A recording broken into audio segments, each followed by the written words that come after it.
This is Evening News for Monday, November 11, 2013. I'm Samuel Suknandan. Thanks for joining us. Making the headlines tonight.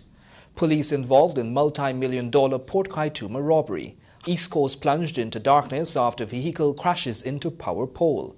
Canadian-based Guyanese doctor assisting the Georgetown Public Hospital Corporation. UNESCO strengthens ties with government ministries, and bandits snatch $3.5 million from minibus driver. And now for the news in detail. The Guyana National Commission for UNESCO has moved to strengthen ties with the various ministries in the areas of mutual interest. This newscast spoke with the Secretary General of the Guyana office today and filed this report. The Guyana National Commission for UNESCO has partnered with a number of ministries to assist in developing its programs and plans to strengthen these ties. Secretary General Inji Natu told this newscast today that while focus is placed on three main areas, emphasis has been and continues to be placed on education due to high demand. Of late, we've done a lot of work in the education sector with the microscience, the Global Microscience Project, which Minister spoke about, Minister Manik Chand. She spoke about at the UNESCO General Conference that is going on. She spoke on last Friday.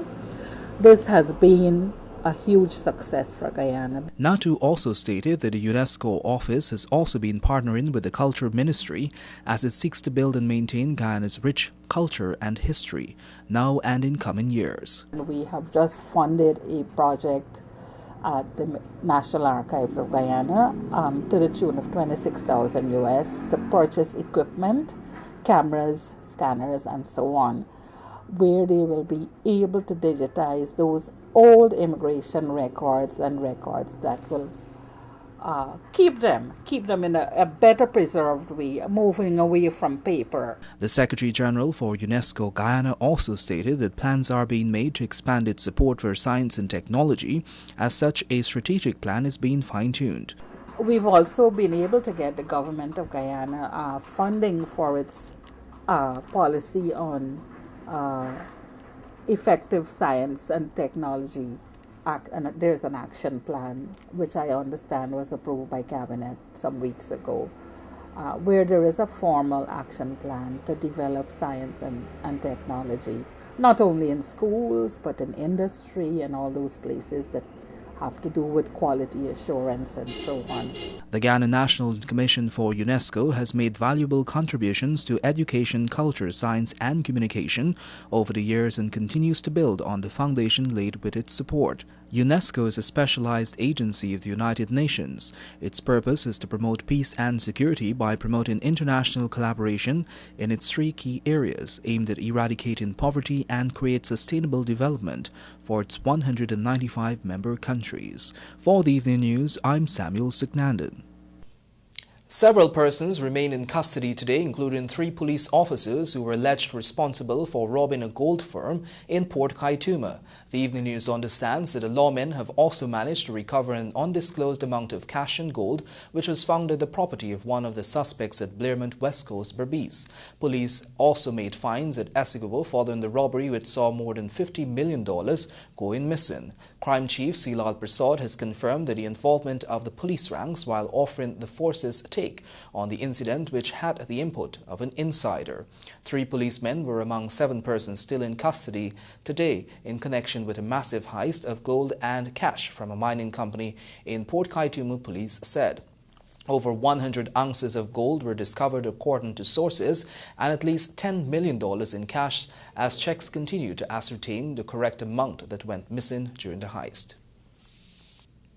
The new GPC has perused the report of the Auditor General for 2012 because of the repeated media circuses that have been created in some previous reports in terms of the pharmaceutical.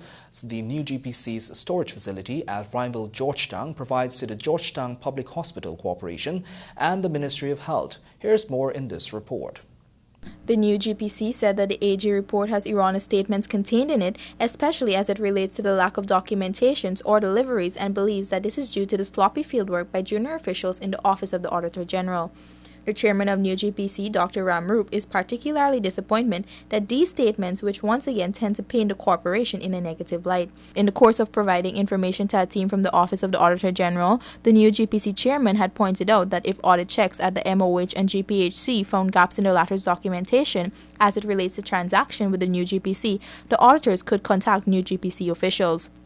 The New GPC said it would like to state that the Auditor General's report, as it concerns the cooperation, appears to have been compiled on the basis of simplistic interactions with junior and non-technical personnel within the MOH and GPHC administration and does not take full cognizance of the nature of the supply chain process for pharmaceuticals and related products and the environment in which they operate. The New GPC is also concerned that there is still the lingering suggestion that the company has somehow not delivered items ordered several years back when documentation was provided directly to the Office of the Auditor General to clarify this matter. Reporting for the Evening News, Anara Khan. Join us after these messages for more of the Evening News.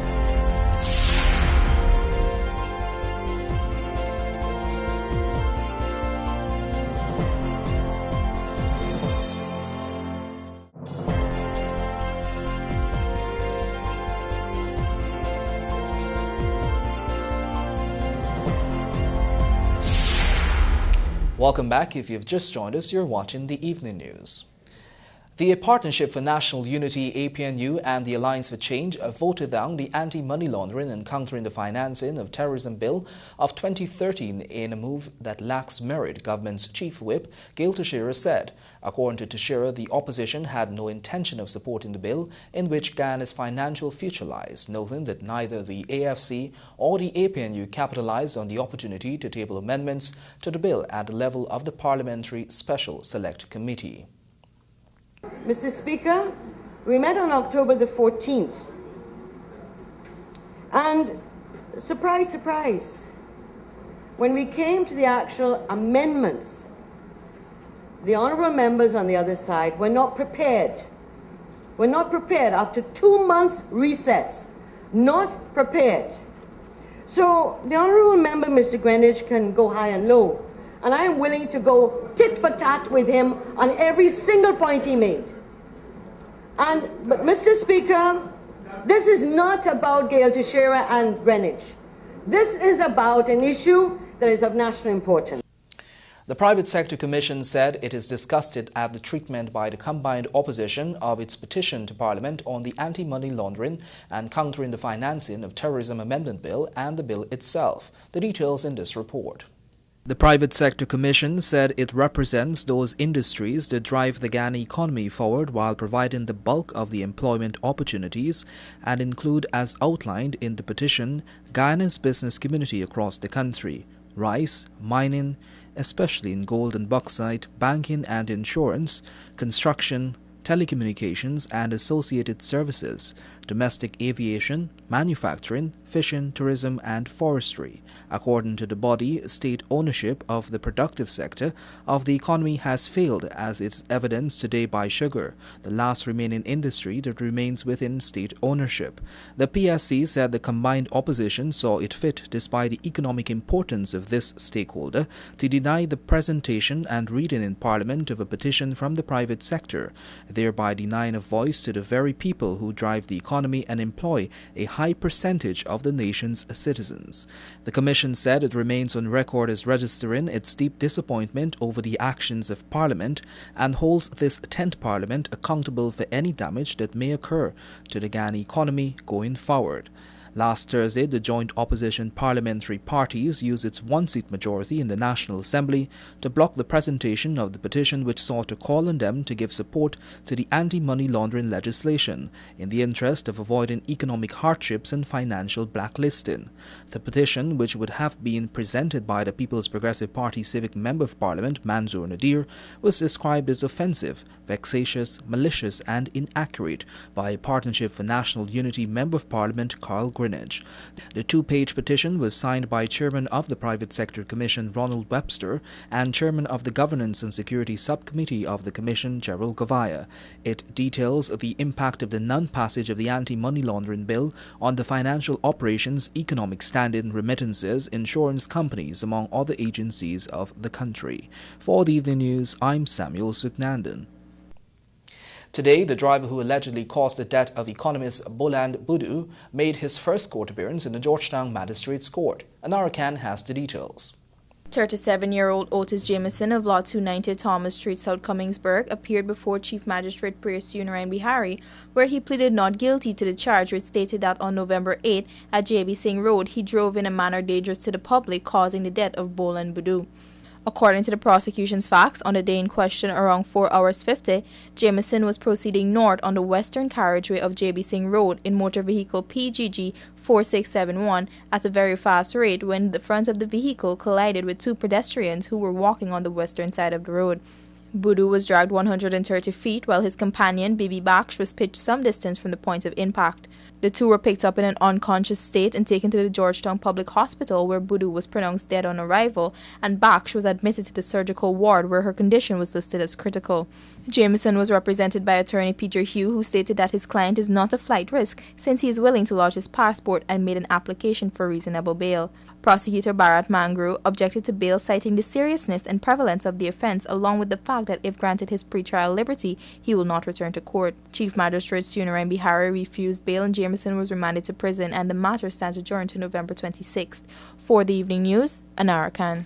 A 26-year-old man was today placed on $400,000 bail after he appeared before Chief Magistrate Priyasun Narayan Bihari to answer to the charge of death by dangerous driving. Raman Brito of Lot 106 Section C, Block Y, Golden Grove, pleaded not guilty to the charge, which stated that on November 7 at Prospect, he drove motorcar PDD 7385 in a manner dangerous to the public, causing the death of Roy Harilal. There were no objections to bail raised by prosecutor Bharat Mangru, and it was granted with the conditions that he lodges his passport and reports to the Providence Police Station every Friday. The matter was transferred to the Providence Magistrates Court, where it will be heard before the magistrate there on December 3.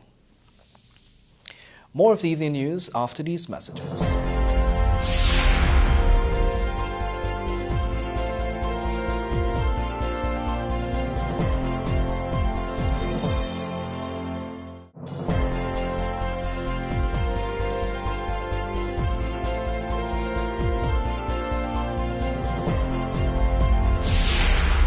Welcome back. You're watching the Evening News.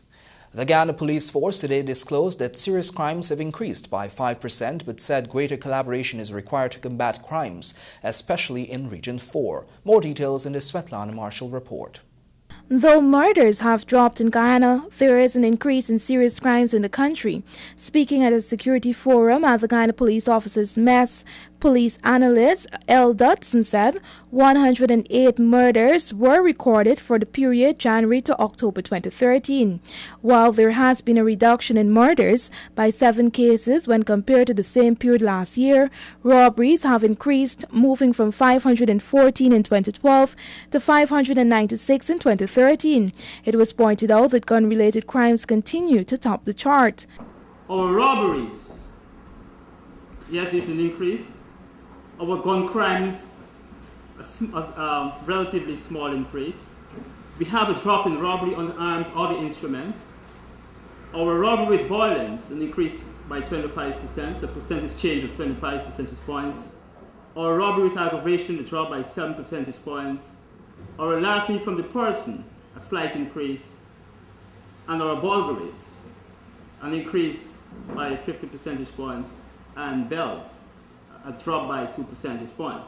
But notwithstanding a fluctuation in terms of when you look at them individually, on the whole and in general, we have just a 5% increase. Division A, which includes Region 4, continues to be a problematic area, accounting for 54% of all the serious crimes in the country, followed by C Division. Despite its small geographic location, Region 4 Georgetown is a hub for economic activities. And according to Dodson, with commercial activities come crime. And we find a pattern that has been with us as far as January. Radio station districts like Brickdam, East Le Penitence, Albertown, Rumvelt, Kitty, in keeping with our framework, are hotspots. These are locations that provides a suitable location. These places provide a suitable location for the occurrences of serious crime. In an effort to combat the increase in serious crimes, Dutton said greater collaboration is a prerequisite. He said while the Guyana Police Force will increase its presence across Guyana, citizens and visitors alike ought to be more vigilant. According to Dodson, Guyana Telephone and Telegraph GT&T and Digicel Guyana should institute sterner systems to assist lawmen in fighting crimes, noting that cellular phones are often used to aid in criminal activities. We all know that all it takes to get a new cell phone, or if you're in possession of a stolen cell phone, all you need to do is talk to a booth and you get a new SIM. We want to advise that there should be some establishment or a declaration of legal ownership before you can acquire a SIM. We want to work with the phone company that when persons are in possession of stolen cell phone, we can trace where they are. There's an approach that is referred to the International Mobile Station Equipment Identity, abbreviated by IMEI, which places you next to the closest cell tower. We would like the phone company to be more forthright. However, Guyana's porous borders, which appears to be the avenue for trafficking of guns and ammunition, is an issue still on the table to be sufficiently addressed. Most of the east coast of Demerara was in darkness today after a vehicle hit down a Guyana Power and Light utility pole at Collegian, causing widespread blackout from Gutfawagatin to Bijaville. According to a release by GPL at approximately 1:45, a vehicle collided with a utility pole at Collegian, causing damage to the pole and line hardware. The pole carried conductors for the two main feeders supplying the east coast Demerara, and the incident resulted in widespread power outage, affecting consumers from Gutfawagatin to Bijaville, East Coast Demerara. Quote, power is being gradually restored to customers, with those between Gutfawagatin and Good Hope being repowered at 7 hours and from Good Hope to Buxton at 9 hours 35. End of quote, the statement added.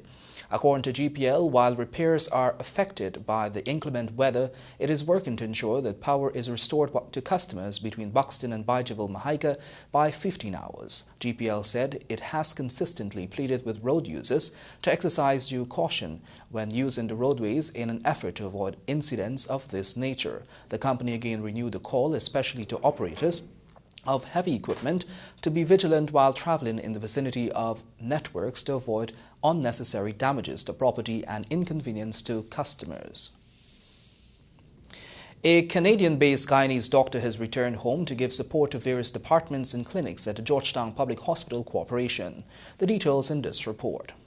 Dr. Peter Akai is on a 10-day visit to Ghana and is assisting various departments at the Georgetown Public Hospital Corporation, GPHC. Dr. Akai, who specializes in infection and skin care, said he will be touring different clinics within the next few days. The medical practitioner plans to make recommendations to the GPHC as regards the purchasing of drugs and medical equipment that will prove to be more cost-effective. I think I will try to get those discussions going and keep involved with those type of issues with the hospital administration and even with some of the physicians and the nurses that work in the areas. I think that's always important.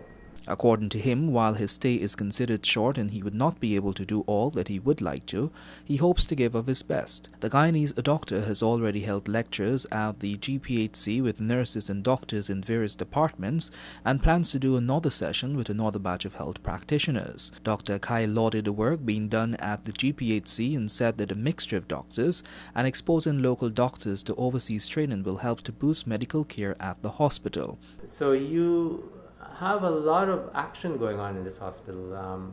Your doctors are training in different places. You have people coming for a long and short time from different places. So I think there's good exposure. There's good exposure to good training. As far as how it works, it's hard to say. As I said, I haven't really been on the wards and I haven't really been there long enough to say. The doctor has made visits a few times before to give back to his native country. He plans to visit Ghana on an annual basis to provide support to the GPHC and other medical institutions in the future. The GPHC has had many returning Guyanese doctors living overseas, assisting them to improve the various clinics and units and provide extra training and support to staff in various medical schemes. For the Evening News, I'm Samuel Suknandan. A Guyanese man, Rondell Bob, was shot dead in St. Martin on Saturday. Police in the island have confirmed. The shooting took place behind Patricia's Bar on Sucker's Garden Road. The 23-year-old, Bob, also known as Bob the Builder, was shot multiple times in a vehicle. Bob is well known in the Sucker Garden area as being very creative with his hands as he builds almost anything. He was partially handicapped and is also known to be friendly. Residents in Sucker Garden said they cannot imagine why anyone would shoot and kill Bob. The young man was partially handicapped. Some alluded that he must have been in the wrong place at the wrong time with the wrong people. Bob was shot to death inside a vehicle which was parked behind Patrick's Bar. Join us after these messages for more of the evening news.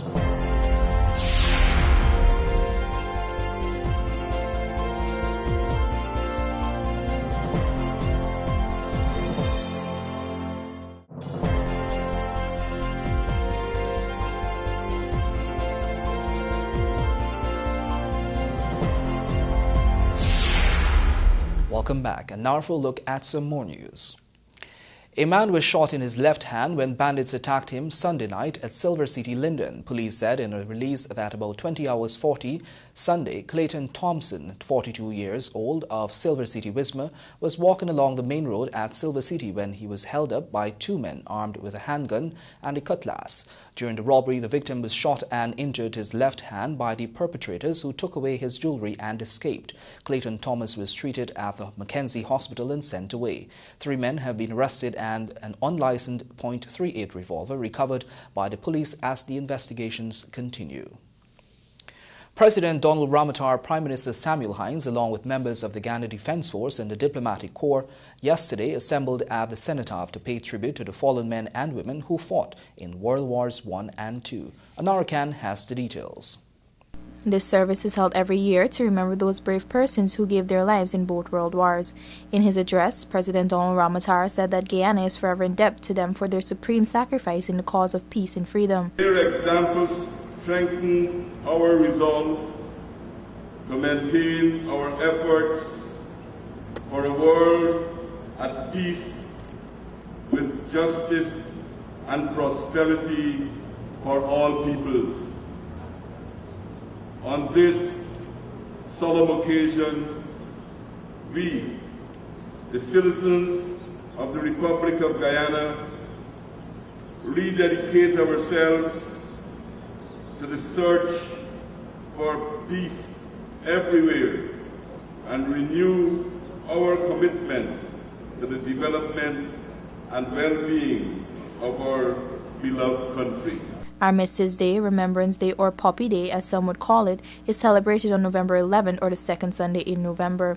Guyanese would wear a red poppy, which has become a familiar emblem of Remembrance Day due to the poem In Flanders Fields. These poppies bloomed across some of the worst battlefields in Flanders in World War I. Their brilliant red color is an appropriate symbol for the blood spilled in the war. For the evening news, Anara Khan. Ashman's officially launched its Christmas Palace with an elegant sip and shop event held on Sunday at the company's Hatfield Street location. The event saw representatives and executive officials from various corporate entities, among others, who had the opportunity to mingle and shop for Christmas decor, gifts and accessories, a release from the store said.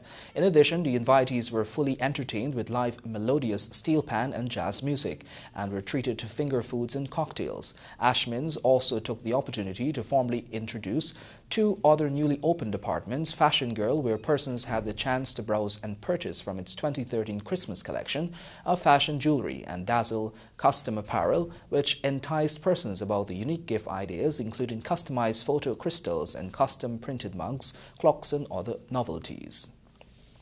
A barber was killed in a hit-and-run accident in the wee hours of Sunday morning. Here are the details in this report. A 35-year-old father of one and popular barber was killed while crossing the Vrysla's East Coast Demerara Public Road on Sunday morning as he was about to enter his car to go home. The man's father, Tularam Das, told his newscast today that his son Gopal Das, popularly known as Tony or Flash, left his home around 9 on Sunday evening and never returned. He went by Jamil, by Vrysla's. He been crossing the road for going in the car. The car picked you up, fell up in the air. He fall down back. You know if he break in the car, but one in foot brake. The man's mother in tears said that she spoke with her son the same night of the accident, but said that she was shocked to hear that he died so tragically. Oh, me get one big loss. My only son. I like my son about to nobody. He never tell me nothing. Son, he bowed down on my foot and he hug up and kiss me. My son good. My son would have dead out hands on me, God. The man's widow, Rosita Das, could not help but weep when asked about when she last spoke or saw her husband of 11 years. He's a big guy. Please bring back my husband, please. Tony's a good person. He's have a heart like gold. No matter what nobody tell you, he never vex. No, he never smile with you. He's like an angel. Just a few minutes before the accident, I called him and I said, Don, when you're there? He said, I come and give me 15 minutes. I can't hear you. And by the time he's hear the phone, I poop and we never back nothing. The police recovered a number plate at the scene of the accident and have since launched a search for the driver, who is yet to be placed in their custody. Neighbors and close relatives describe Tony, also known as Flash, as a peaceful individual who has been involved in a number of sporting activities. He leaves to mourn his wife, 8-year-old son, mother and father, and a sister. For the Evening News, I'm Samuel Suknandan. Police are investigating an armed robbery that occurred at about 23 hours on Sunday at Friendship Public Road, East Bank, Demerara, during which Peter Raj Mangal, 58 years, of 58 miles Mabura Road, was robbed of $3.5 million and a cell phone by two men, armed men with handguns. Investigations revealed that Peter Raj Mangal was driving a minibus when an oncoming motor car swerved and blocked his path. The suspects then exited the vehicle and held up the victim and took away the money and cell phone and escaped. Investigations are continuing. Join us after these messages for your sport news.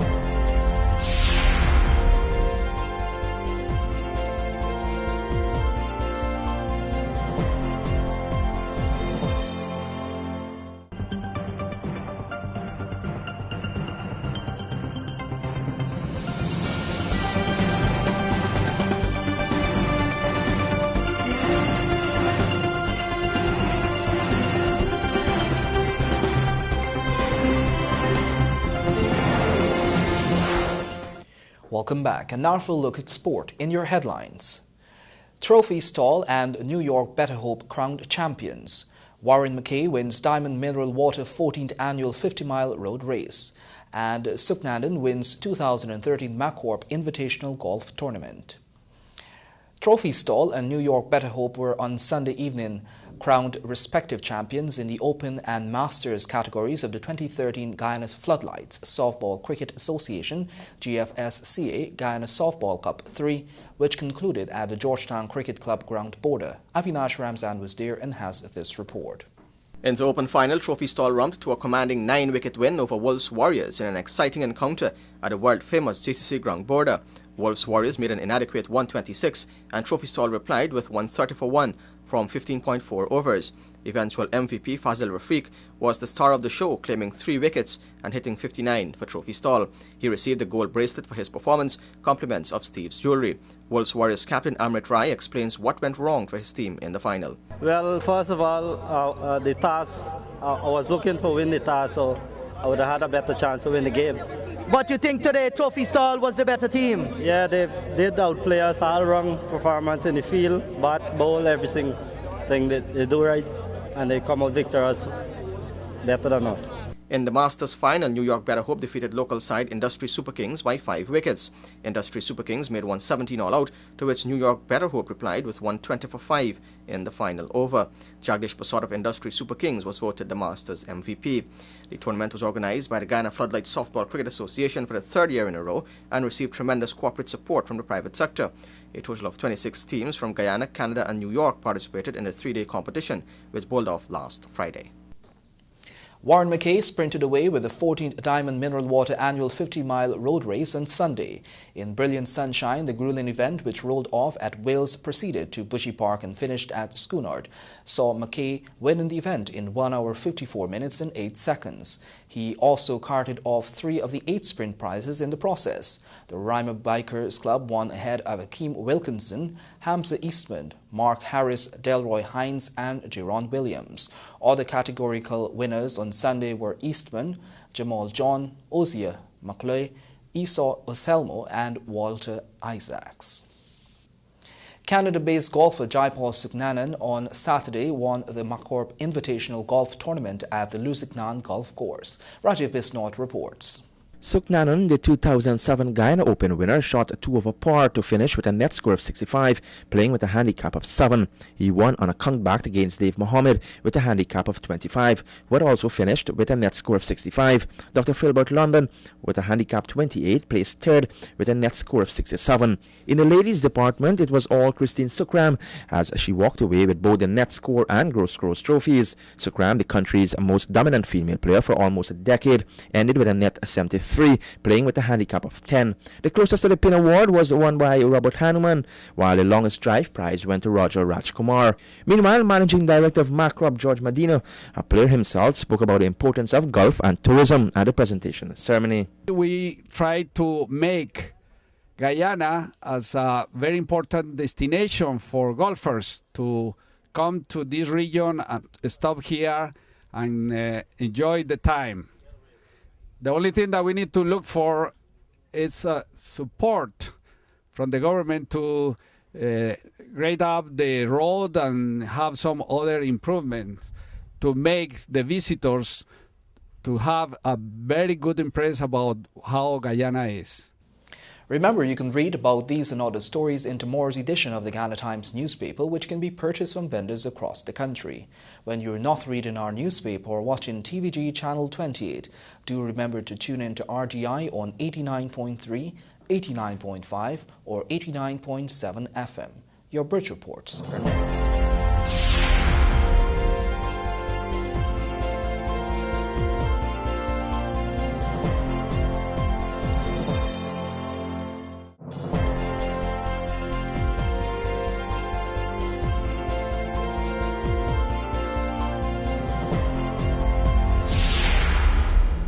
Welcome back. A now full look at your bridge reports. The Denmark Harbour Bridge will be closed on Tuesday, November 12 at 13 hours for a period of 1.5 hours. And the Berbice River Bridge will be closed on Tuesday, November 12 at 12 hours 25 for a period of 1.5 hours.